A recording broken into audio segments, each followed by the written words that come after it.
He was only supposed to be heading home. A short drive, something he had done 100 times before. The air was calm, the road was clear, and Diogo Jota was behind the wheel of his luxury SUV. Minutes later, that calm shattered into twisted metal and silence. The call came through emergency services at exactly 8:47 p.m. A violent collision, a crushed car, and one unresponsive body inside. That body was later identified as Diogo Jota. The world of football froze. Within minutes, hashtags flooded social media. Rest in peace, fallen star, gone too soon. And yet, behind every post, every candlelit vigil, and every morning fan, one question kept crawling to the surface. How could this happen to someone like him? People who knew Jota well began speaking, up but not in interviews. Quietly, indirectly. Something wasn't sitting right. The crash site was odd. There were no skid marks on the road. No signs that Jota had tried to stop or swerve. No nearby vehicles were recorded. No witnesses came forward, even though the crash happened in a semi-urban area with at least 3 traffic cameras nearby. But when investigators checked those cameras, they were mysteriously offline during the exact window of his drive. A glitch, or intentional. Days before his death, Jota had told a close friend he felt like he was being watched, followed, but he brushed it off. Maybe it was stress, pressure, or just paranoia. He had been having arguments behind the scenes, not with his teammates, with people far more powerful, and far more dangerous. Jota had recently refused to sign a certain endorsement deal. That might sound like a minor detail, but the company behind the deal was connected to individuals, with deep influence in both business and sports. People who didn't like being told no. That week, Jota had also cleared out some of his social media posts. He unfollowed certain figures. He even made an encrypted backup of his phone, sending the files to his brother with a cryptic message, "Keep this safe, in case something happens." It was dismissed as dramatic until it wasn't. The post-mortem report revealed more. Jota's body showed signs of head trauma, but the angle of the impact and the nature of the injuries didn't align. Forensics experts began quietly questioning whether the crash really killed him, or whether he had already been unconscious before the car hit. This raised an even more chilling possibility. Had someone staged the crash to look like an accident? Could someone have drugged or attacked him, placed him behind the wheel, and let gravity and silence do the rest? Then came the call logs. 2 calls were made from Jota's phone just 15 minutes before the crash, one to his agent, the other to an unknown number. The agent never picked up. The unknown number disconnected. Investigators traced the SIM card. It had been purchased using a fake ID just 2 days before the crash. Someone was covering their tracks. And fast. By now, the whispers had turned into murmurs. Fans noticed that after his death, certain individuals were unusually quiet. No tribute posts, no public grief, not even a simple acknowledgement. One of them was a former teammate who had recently fallen out with Jota over a leaked private video. A video Jota had threatened to expose if it was used against someone he loved. That teammate had powerful connections. And a motive. The funeral was grand. Flowers, chants, flags at half-mast, but beneath the tears and lowered heads, there were eyes watching every movement. Security was tight, not because of fans, but because Jota's family had received an anonymous threat the night before. "Bury him quietly," it read, "or you'll be burying someone else next." Shadows began to form where there should have been answers. The deeper you looked into the timeline of Diogo Jota's final week, the more disturbing the details became. 3 days before the crash, he abruptly canceled a private dinner with his wife and children. No explanation, just a short text saying, "Not safe tonight." He had never done that before, not in years. The next day, he changed his route to training, avoiding the usual streets and even switching cars with a friend. That friend, now shaken, revealed that Jota believed someone had been tailing him for over a week. "They're watching me," he had said. "I don't know who, but I can feel it." Most brushed it off. But he hadn't been joking. He wasn't paranoid. He was scared. One day before his death, Jota made a voice note on his phone. He didn't send it. It remained in the deleted files, uncovered only after digital forensics recovered his iCloud data. His voice was low, heavy, and filled with tension. "If anything happens to me," he said, "just know it wasn't an accident. There are things going on that I never wanted to be part of. But they don't let you walk away. Not clean." He didn't name anyone. He didn't explain. But that single recording turned everything upside down. The police tried to downplay the message. They labeled it as emotional instability. But independent investigators disagreed. A private pathologist hired by the Jota family reviewed the autopsy. Her findings were chilling: bruises on Jota's ribs that were not consistent with a seatbelt injury, microscopic abrasions on the back of his neck, possibly from a struggle, and, most damning of all, traces of a sedative in his bloodstream, not enough to knock him out cold, but enough to disorient. If true, it meant he may have been drugged before the crash. His ability to respond, drive, and survive would have been almost zero. By now, the whispers had turned to silent investigations, but not everyone wanted the truth to come out. A journalist who had been covering Jota's death in detail, the only one asking dangerous questions, went missing. Her apartment was ransacked. Her laptop gone. Police called it a burglary. Her family knew better. Then came the surveillance tapes, or what was left of them. A traffic control officer anonymously leaked a grainy frame from a nearby gas station, captured just 18 minutes before the crash. Jota's car was visible, but behind it, two black SUVs, identical and without plates, followed him out of the station. They weren't there in the official report. The footage was quietly buried, but it had already spread through encrypted channels. Someone was watching, and they wanted him gone. One of Jota's closest friends, a former teammate turned youth coach, came forward privately to the family. He said Jota had recently confided in him about a meeting gone wrong.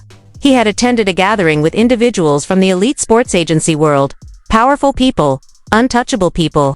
He had been offered a protection contract. In simple terms, keep quiet, keep playing, and take the money. But he refused. He didn't want to be owned. That meeting took place 3 days before his death. The motive now became clearer. Jota had information, dangerous information. Rumors swirled that he had uncovered details of illegal betting, match fixing, even athlete trafficking connected to lower leagues in Europe. He wanted out. He wanted to speak, and the timing. It was no coincidence. Just weeks before the crash, Jota had started compiling a Then came a new lead. A mechanic from a local garage stepped forward anonymously. He claimed that just 2 weeks before the crash, someone had brought in Jota's car for routine service, but something didn't add up. The request had come under Jota's name, but he never showed up in person.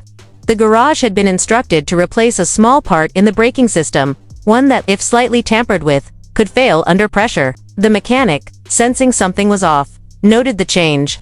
But after the crash, he was told by his boss to delete the entire record of the visit. "You didn't see anything," the boss had warned. "Forget it." When this information was quietly passed to the private investigators, they tried to recover the CCTV footage from that day at the garage, but the footage was already gone. Hard drives wiped, logs erased. The investigators pressed further, but the mechanic vanished within 72 hours of the leak. His home, empty. His phone, switched off. He was gone. One of Jota's old school friends, someone who had nothing to do with football or money, came forward privately with a startling message he received days before the funeral. It was from an unknown number. "Don't speak. Don't post. Don't ask questions. He made his choice. You don't have to." Attached was a photo. A photo of him, his wife, and child, taken from a distance. He left the city the next morning. This wasn't paranoia anymore. This was a coordinated silencing. Jota hadn't just stumbled into something dangerous, he had become part of a story no one was allowed to tell. A story written in shadows, guarded by fear, and enforced with precision. Then, one night, a breakthrough arrived in the form of a USB drive, anonymously dropped at the doorstep of a Portuguese investigative journalist. No note, no fingerprints, just a plain black drive. Inside were 3 video files. One was CCTV footage from inside a private club, showing Jota in a heated argument with 2 men whose faces were blurred, but whose voices weren't. "You think you can walk away?" one of them said. "We made you." The second video was from a car dashcam, a night drive following a black SUV. The plates were blanked out, but the location was unmistakable. The same road where Jota's crash would happen days later. The final video was corrupted, but the audio remained. And it was Jota's voice, once again. "They're planning something. I don't know when. But if this ends badly, please don't let it disappear like the others. Please." What others? That was the question that now took center stage. Were there more like him? Had others tried to speak and been silenced? As the family dug deeper, they came across multiple cases of mid-level footballers across Europe who had died in accidents or from overdoses. All in the last 5 years. Different leagues, same patterns. Sudden deaths, mysterious, gaps in timelines, missing digital data, and families who refused to speak. What connected them all? It wasn't fame. It wasn't money. It was silence. Each of them had links, even minor ones, to a shadowy network operating in the dark corners of football, money laundering, player trafficking, offshore gambling schemes, and more. Diogo Jota, in trying to rise on his own terms, had seen too much, and he had refused to stay quiet. Even as the evidence piled up, the authorities continued to stand by the accident narrative. The official story remained unchanged. No foul play. No open case. No arrests. But behind the curtain, there was now real fear, not just for what had already happened, but for what might come next. Because once a secret this big begins to unravel, it doesn't stop. It devours everything in its path. As months passed, the world began to forget. His name trended less. His story faded behind new headlines. But for those who truly knew him, and for the few still searching for the truth, the silence screamed louder than ever. Diogo Jota didn't die quietly. He was erased. Everything from the surveillance failures to the tampered autopsy, to the missing witness pointed not to coincidence, but control. Someone had cleaned up a mess. But they had missed one thing. The USB files that were anonymously leaked began circulating in deep networks. A group of independent digital activists, former journalists, whistleblowers, ex-cops took the files and traced every thread. It wasn't easy. Firewalls, encryption, threats, everything stood in their way. But eventually, they found something buried deep in a hidden database. It was a private encrypted server, used by a European sports agency that handled over 200 athletes, including Jota. Inside, there were hundreds of files, financial records, emails, private photos, and a folder marked with Jota's initials. Inside that folder was a contract. But not the kind you'd expect. It was labeled non-disclosure, plus control agreement. A secret deal that Jota had refused to sign. One that would have locked him into a lifetime of silence over what he had seen. The contract referenced sensitive financial operations and untraceable athlete routing. Coded language that investigators understood to mean money laundering and illegal transfers. The document was signed by several names, but all of them were aliases. Ghosts. No way to trace. But one name wasn't hidden. A familiar name in football. A man with influence, charm, and deep ties to the sporting world. He was seen at Jota's funeral. Gave a tearful speech. But here he was linked directly to the document Jota had refused. A betrayal hidden in plain sight. He wasn't just part of the system. He was the system. The whistleblowers decided to go public. A video was released online, a full documentary exposing everything. It included clips from the USB, the tampered garage records, the forensic contradictions, the deleted calls. The world reacted with fire. Fans rioted. Players protested. UEFA demanded answers. And under pressure, the police finally reopened the investigation, but it was too late. The man suspected of orchestrating it all vanished.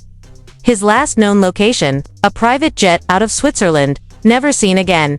As for Jota's family, they left the country. Threats had become daily, but they carried something with them, a sealed envelope Jota had written weeks before he died.